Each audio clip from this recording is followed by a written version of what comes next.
I don't think that the Caucasians, let's say, should revert to being white.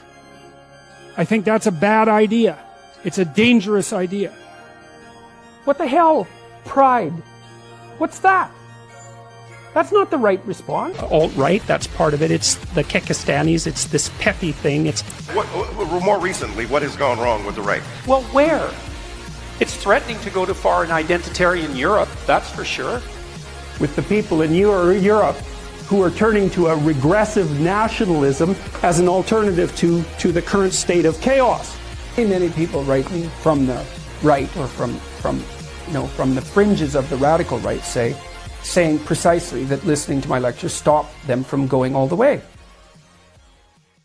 What followed after fall of 2016 was a meteoric rise to fame at the hands of the mainstream media, which they made every effort to disguise as being organic. Soon thereafter, his mission became plain to see.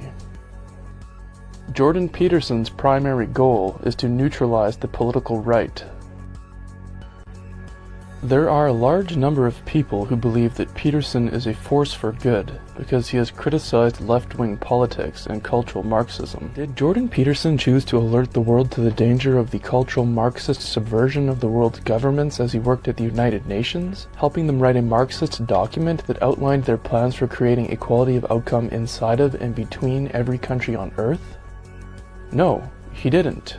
On the surface, it might seem like his primary concern was the encroachment on the liberties of freedom of speech, with his activism debut consisting of a YouTube video he published in the fall of 2016, where he expressed his refusal to speak the preferred pronouns of transsexuals. However, very shortly after doing so, Jordan Peterson gave an interview with the Canadian state-run media broadcaster, the CBC, in which he stated, "I can tell you one thing that I'm very terrified of, and you can think about this. I think that the continual, careless pushing of people by left-wing radicals is dangerously waking up the right wing.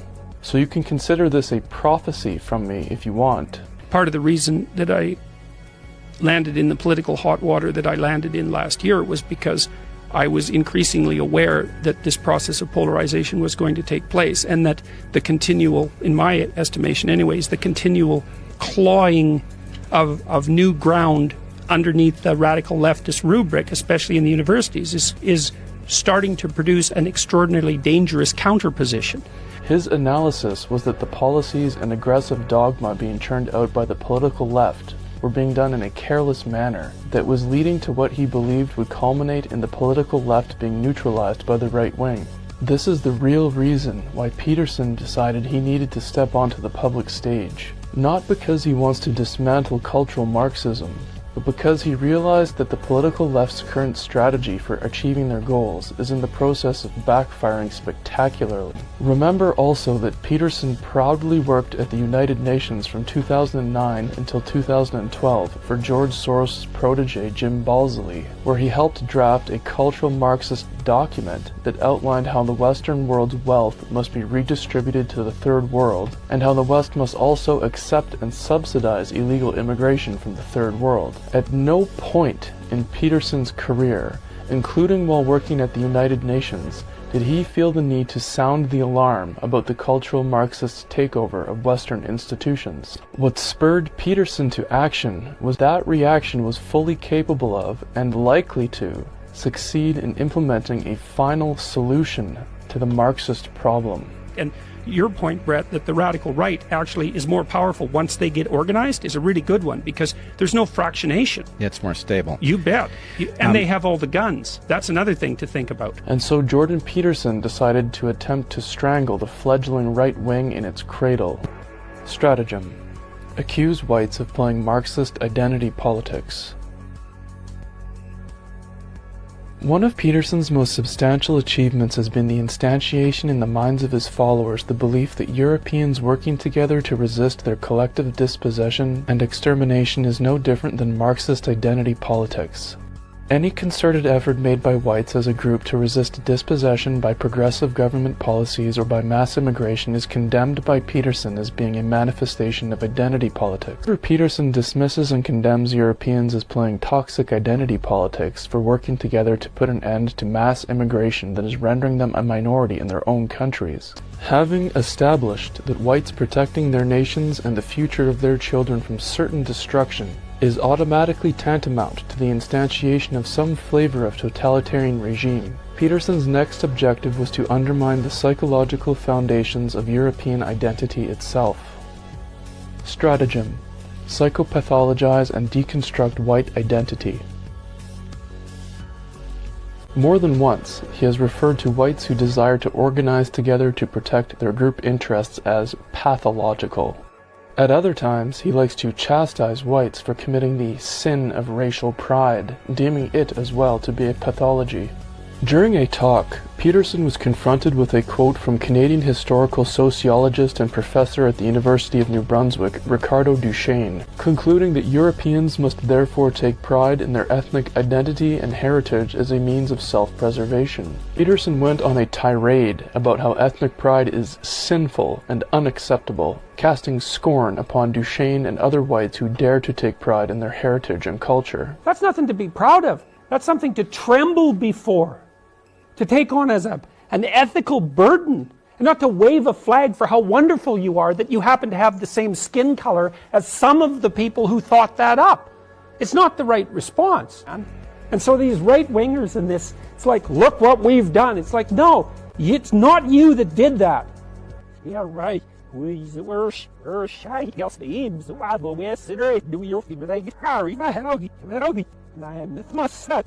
Peterson is actually saying is that whites have no right to their own identity based on their heritage, since they did not work to earn who their parents or ancestors were.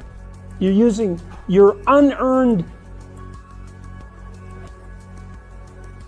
privilege. Peterson wanted to say unearned privilege, referring of course to white privilege, but realized his error and began racking his brain for a synonym. The unearned gift that's been granted to you as a source of personal pride in your accomplishments due to your skin. It's like, no, not good, not a good argument.